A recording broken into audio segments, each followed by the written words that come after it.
खबरों का सारथी। नमस्कार, मैं हूं मनोज मानस। हमारे स्पेशल बुलेटिन में आपका स्वागत। और सबसे पहले हम बात करेंगे कानपुर पुलिस का कमाल, सातिर हत्यारा बेनकाब। कानपुर कमिश्नरेट पुलिस ने अपनी तेज तकनीकी आधारित और पेशेवर जांच का शानदार उदाहरण पेश करते हुए चर्चित कोचिंग संचालक हत्याकांड का महज 4 दिनों में खुलासा कर दिया है। जिस हत्याकांड ने पूरे शहर को झकझोर दिया था, उसे सुलझाने के लिए कानपुर पुलिस ने दिन रात एक कर दिया और आखिरकार आरोपी को गिरफ्तार कर कानून के शिकंजे तक पहुंचा दिया है। कानपुर कमिश्नरेट पुलिस ने एक बार फिर अपनी मुस्तैदी और पेशेवर कार्यशैली का परिचय देते हुए अपराधी को उसके अंजाम तक पहुंचाया है। कानपुर पुलिस कमिश्नर रघुवीर लाल ने एक बार फिर साबित कर दिया है कि अपराधी कितना भी शातिर क्यों ना हो, शहर में अपराध कर कानून से वो बच नहीं सकता। आपको बता दें कि नवाबगंज थाना क्षेत्र में चर्चित कोचिंग संचालक प्रकाश चंद्र गुप्ता हत्याकांड का पुलिस ने महज 4 दिनों में सफल खुलासा करते हुए आरोपी मोहित द्विवेदी को गिरफ्तार कर लिया है। पुलिस आयुक्त के निर्देशन में गठित 10 विशेष टीमों ने मामले की जांच में अभूतपूर्व मेहनत की। 500 से अधिक सीसीटीवी कैमरों की फुटेज खंगाली गई। तकनीकी साक्ष्यों की गहन जांच कर हर छोटी बड़ी कड़ी को जोड़ा गया। शुरुआती जांच में एक संदिग्ध महिला दिखाई दी, लेकिन कानपुर पुलिस की सूक्ष्म पड़ताल ने चौंकाने वाला सच सामने ला दिया। दरअसल वो कोई महिला नहीं, बल्कि मृतक का 15 वर्ष का पुराना मित्र मोहित द्विवेदी था, जिसने महिला का वेश बनाकर वारदात को अंजाम दिया था। जांच में सामने आया है कि आरोपी ने पहले से योजना बनाकर बुर्का, महिला चप्पल, दस्ताने और लेडीज बैग खरीदा था। इसके बाद उसने कोचिंग संस्थान पहुंचकर वारदात को अंजाम दिया और पुलिस को भ्रमित करने के लिए अलग अलग रास्तों और वाहनों का इस्तेमाल भी किया। लेकिन कानपुर पुलिस की तकनीकी दक्षता, वैज्ञानिक जांच और लगातार निगरानी ने आरोपी की सारी चालाकी को बेनकाब कर दिया। पूछताछ में आरोपी ने बताया कि वह मृतक के गले में सोने की मोटी चेन और हाथ में सोने का ब्रेसलेट देखकर लालच में आ गया था। इसी लालच के चलते उसने लूट की योजना बनाई थी। लेकिन वारदात के वक्त मृतक ने आरोपी मोहित का चेहरा देख लिया था, जिसके बाद उसने यह खौफनाक वारदात को अंजाम दिया। पुलिस ने आरोपी के कब्जे से लूटे गए सोने के आभूषण, वारदात में प्रयुक्त सामान, मोबाइल फोन, अवैध तमंचा, कारतूस और नकदी भी बरामद कर ली है। पूरे मामले में कानपुर कमिश्नरेट पुलिस की तत्परता, आधुनिक तकनीकी के प्रभावी उपयोग और सटीक जांच ने न केवल एक ब्लाइंड मर्डर केस का खुलासा किया है, बल्कि यह भी दिखाया है कि कानपुर की पुलिस मजबूत कार्यशैली अपराधियों के लिए लगातार चुनौती बनी हुई है।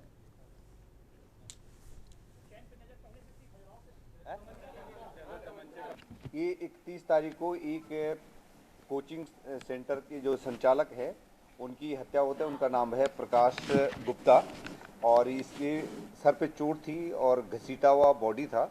तो घटनास्थल से ऐसा लग रहा था कि या तो स्वयं भी इनके मौत हो सकती है या इनके साथ घटना कारित की गई है। उसके बाद जब वीडियो फुटेज देखा गया तो उसमें देखा गया कि एक महिला आते हुए बुर्का पहने आते जाते दिख रही है। इसी सूचना पर इसी जो है इन्फॉर्मेशन को डेवलप करा गया और डेवलप करने के बाद आज इसको मोहित द्विवेदी को पुलिस द्वारा पकड़ा गया है और मोहित द्वारा पूरा जुर्म का इकबाल किया है। इसलिए घटना करने का कारण ये था कि वादी जो मृतक है, मृतक के पास एक चेन थी और एक ब्रेसलेट था और ये इसने योजना बहुत पहले से बना रखी थी।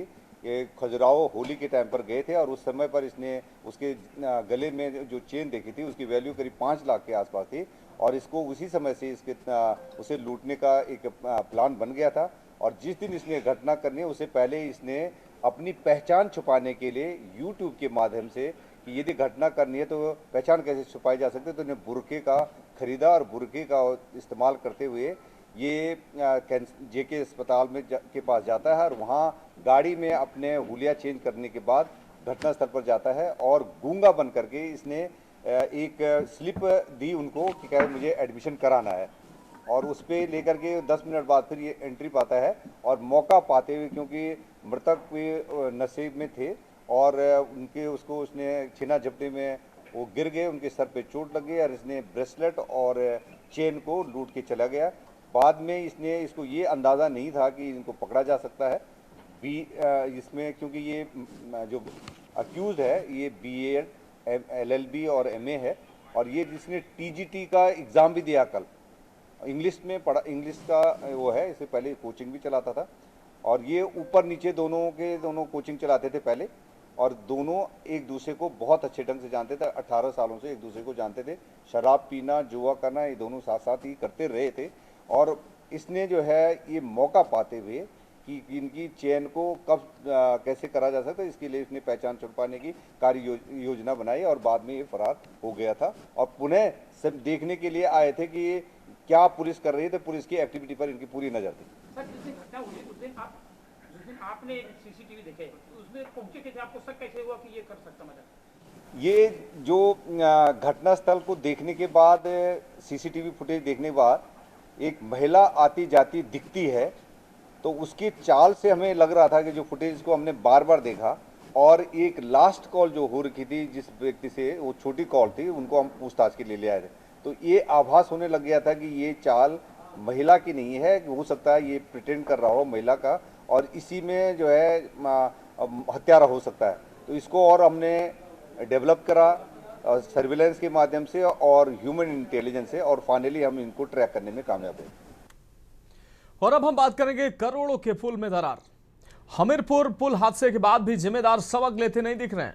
देवरिया में करोड़ों रुपए की लागत से बन रहे निर्माणाधीन पुल में बड़ी दरार आने से निर्माण गुणवत्ता पर गंभीर सवाल खड़े हो गए हैं।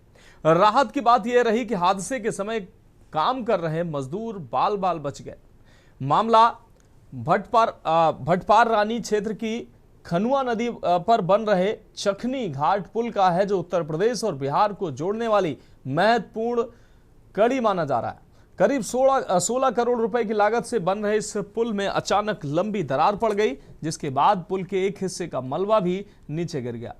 घटना के समय मौके पर काम कर रहे मजदूरों में अफरा तफरी का माहौल हो गया, और ग्रामीणों का आरोप है कि पुल निर्माण में घटिया सामग्री का इस्तेमाल किया जा रहा है, जिसकी वजह से निर्माण पूरा होने से पहले ही पुल दरकने लगा है। घटना के बाद गोरखपुर और लखनऊ से तकनीकी विशेषज्ञों की टीम जांच के लिए पहुंची।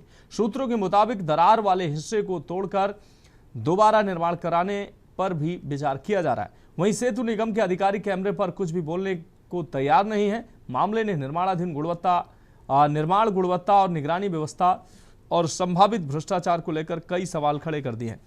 वहीं इस संबंध में जिलाधिकारी ने मामले का संज्ञान लेते हुए बताया कि त्रिस्तरीय जांच समिति भी गठित की जा रही है और दोषियों के खिलाफ कार्रवाई की बात कही। अब सबकी निगाहें जांच रिपोर्ट पर टिकी है कि करोड़ों की परियोजना में आई इस खामी के लिए आखिर जिम्मेदार कौन है। फिलहाल बड़ा सवाल यही है कि अगर निर्माणाधीन पुल में ही दरार पड़ जाए तो पूरा होने के बाद उसकी मजबूती पर कैसे भरोसा किया जाए।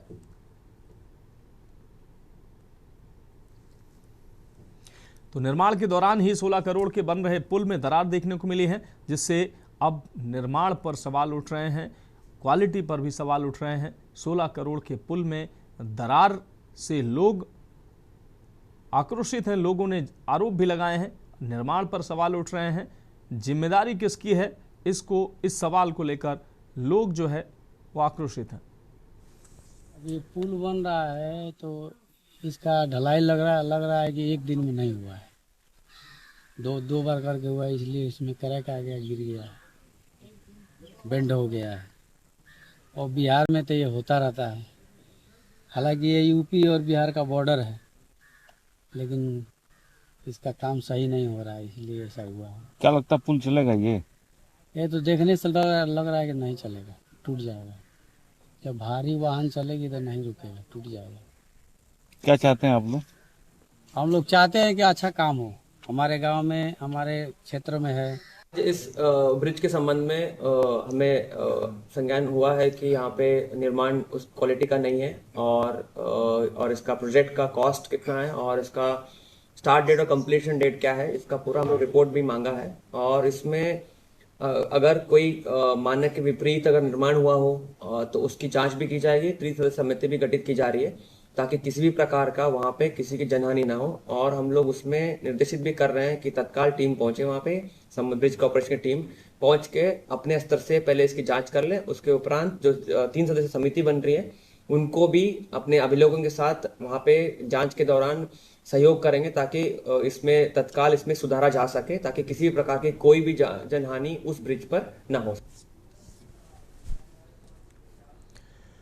और अब हम बात करेंगे कुदरत की तबाही की। उत्तराखंड के उधम सिंह नगर जिले के खटीमा में कुदरत ने भारी तबाही मचाई है। अचानक आई तेज आंधी और चक्रवाती तूफान ने पूरे इलाके को प्रभावित कर दिया है, जिससे जनजीवन पूरी तरह से अस्त व्यस्त हो गया है। जानकारी के अनुसार आंधी की रफ्तार इतनी तेज थी कि कई स्थानों पर टीन शेड उड़ गए और दर्जनों पेड़ जड़ से उखड़कर सड़क पर गिर पड़े। खटीमा मझोला राष्ट्रीय राजमार्ग पर पेड़ गिरने से लंबा जाम लग गया और यातायात पूरी तरह से बाधित हो गया। तूफान के कारण कई घरों को भी भारी नुकसान पहुंचा और कई मकानों की छतें उड़ गई हैं और दीवारें ढह गई हैं, जिससे लोगों को खुले आसमान के नीचे रहने को मजबूर होना पड़ा है। इसके अलावा बिजली के खंभे गिरने से क्षेत्र में अंधेरा छा गया और पेयजल संकट भी उत्पन्न हो गया। सूचना मिलने पर प्रशासन राहत टीम मौके पर पहुंच गई है। हाईवे से पेड़ों को हटाने और यातायात बहाल करने का काम युद्ध स्तर पर जारी है। वहीं प्रभावित परिवारों के नुकसान का आकलन किया जा रहा है और मुआवजे की प्रक्रिया शुरू करने की तैयारी की जा रही है। तो तेज आंधी में दर्जनों पेड़ उखड़कर सड़क पर गिर गए। खटीमा मझोला हाईवे पर लंबा जाम भी इस दौरान देखने को मिला।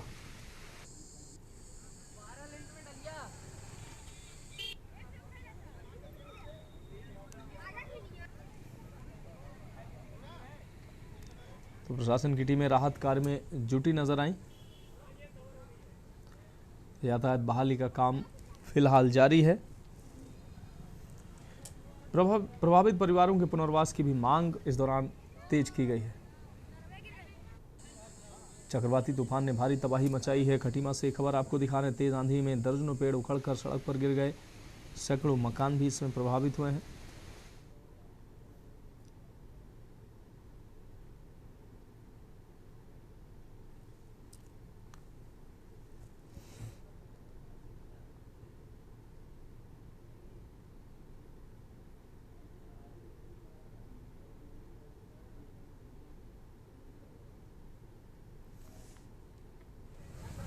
बहुत तेज़ी से आया। आंधी तूफान की गति लगभग 150 प्लस थी, इतना हम समझते हैं। और सेकंडों का समय नहीं दिया इसने। यहाँ से लगभग 1 किलोमीटर की दूरी पर पूरा रोड जाम है। 50 पेड़ गिरे हुए हैं। देखिए वन विभाग लगा हुआ है, इसमें कितना समय लगाता है खोलने में भी। जितने भी हैं गांव के हर कोई सपोर्ट कर रहा है। गांव के जितने बंदे हैं, जितना सपोर्ट हो सकता है उतने गांव वाले अपनी मदद कर रहे हैं। जितनी जल्दी कहते हैं यातायात खुल जाए उसके लिए हर कोई सपोर्ट कर रहा है, कोई कमी नहीं रख रहे हैं। जितने जल्दी जो व्यक्ति अपने यात्रा में आया है वो अपनी यात्रा तक चले जाए, हर कोई सपोर्ट कर रहा है। ग्राम पंचायत बरेंजना बहुत तेज़ी से आया, जिससे कि यहाँ पे पेड़ पौधे बहुत काफ़ी हाईवे पे जाम लग गया, गिर गए थे। और यहाँ पे बिजली के तार पोल भी टूटे हैं और बिजली के तार भी टूट गए हैं और कई घरों में टीन और छप्पर उड़ गए हैं, जो कि बहुत ही गरीब परिवारों के छप्पर और टीन उड़े हैं। मैं प्रशासन से यही कहूँगा कि कल आकर मौके पे मुआयना करें। और अब बात करेंगे प्रचंड आग से त्राहिमाम।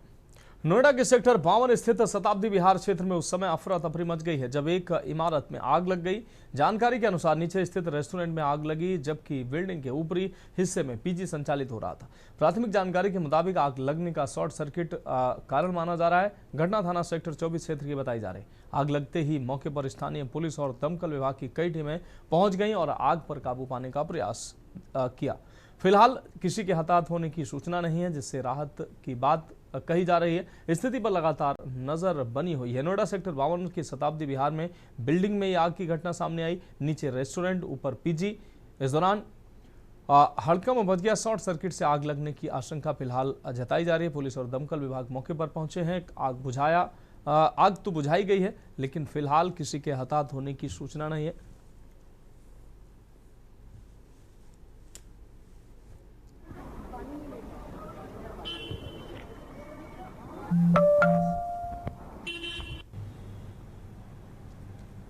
तो सेक्टर 52 के शताब्दी विहार में यह आग की घटना सामने आई है। नीचे रेस्टोरेंट में आग लगी है। शॉर्ट सर्किट के कारण आग लगने की आशंका जताई जा रही है। घटना थाना सेक्टर 24 क्षेत्र की बताई जा रही है।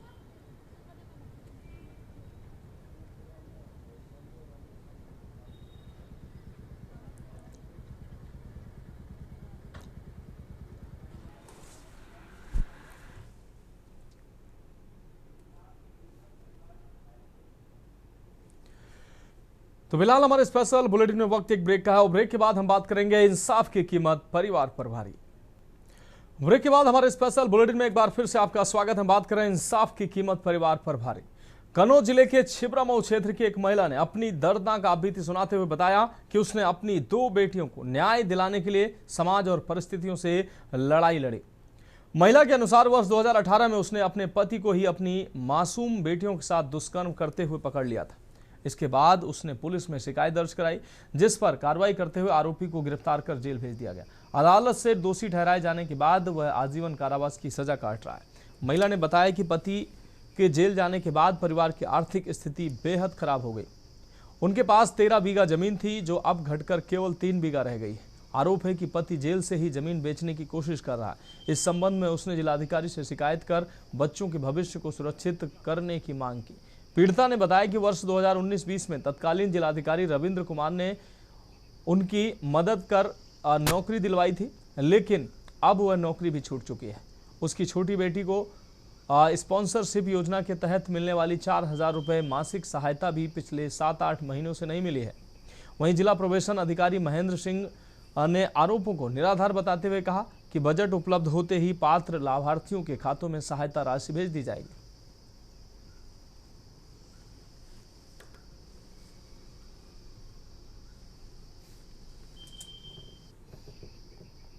ये प्रकरण साधना मिश्रा जी का है। उनकी एक बच्ची है प्रज्ञा मिश्रा, उनको प्रोबेशन विभाग द्वारा स्पॉन्सरशिप योजना का लाभ दिया जा रहा है। इसमें 4000 रुपये प्रति माह की दर से लाभान्वित किया जाता है। तो प्रज्ञा मिश्रा को 8 महीने का विगत वित्तीय वर्ष में बजट उपलब्धता के आधार पर पेमेंट कर दिया गया है। अभी बजट के अभाव के कारण बाकी के महीनों का उनका पेमेंट लंबित है। जैसे ही बजट उपलब्ध हो जाएगा उनका पेमेंट कर दिया जाएगा। हमारा स्पॉन्सरशिप योजना का है। हमारी 2 बेटी हैं और क्या नाम, बड़ी बेटी 18 की हो गई, इसलिए उसके रुपए नहीं आ सकते स्पॉन्सरशिप योजना में। छोटी बेटी के आ रहे हैं 4000 रुपये महीने। तो 2 सालें हो गई हैं, पूरा पैसा नहीं ये लोग डाल रहे हैं। जब हम उनके पास गई, कौन नहीं डाला? जिला प्रोबेशन अधिकारी महेंद्र सिंह। तो जब हम उनके ऑफिस गई तो हमने उनसे सारी अपनी प्रार्थना की, कहा सब कुछ, सारी समस्या सुनाई कि हम इस तरह से पीड़ित हैं। और अब हम बात करेंगे पान मसाले का काला कारोबार। उत्तर प्रदेश एसटीएफ ने कानपुर में बड़ी कार्रवाई करते हुए नकली और मिलावटी पान मसाला बनाने वाले गिरोह का पर्दाफाश किया है। छापेमारी के दौरान आरोपी कुणाल गुप्ता को गिरफ्तार किया गया। जांच में सामने आया है कि गिरोह विभिन्न नामी ब्रांडों के नाम पर नकली पान मसाला तैयार कर बाजार में सप्लाई कर रहा था। कार्रवाई के दौरान भारी मात्रा में कच्चा माल और नकली पैकिंग सामग्री बरामद की गई है। एसटीएफ ने 1540 किलो सुपारी, 479 किलो कत्था और 37 लीटर फ्लेवरिंग मिला है, जबकि फ्लेवरिंग एजेंट जब्त किया है। बरामद सामग्री की कीमत लाखों रुपए में आंकी गई है। पूछताछ में कई राज्यों तक फैले सप्लाई नेटवर्क का खुलासा भी हुआ है। एसटीएफ ने कॉपीराइट एक्ट समेत अन्य संबंधित धाराओं में मुकदमा दर्ज कर मामले की जांच शुरू कर दी है। अधिकारियों का कहना है कि नेटवर्क से जुड़े अन्य लोगों की पहचान कर आगे की कार्रवाई की जा रही है।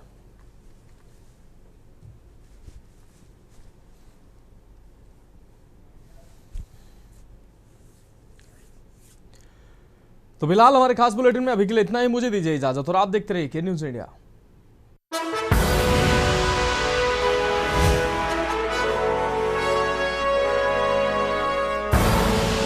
आप देख रहे हैं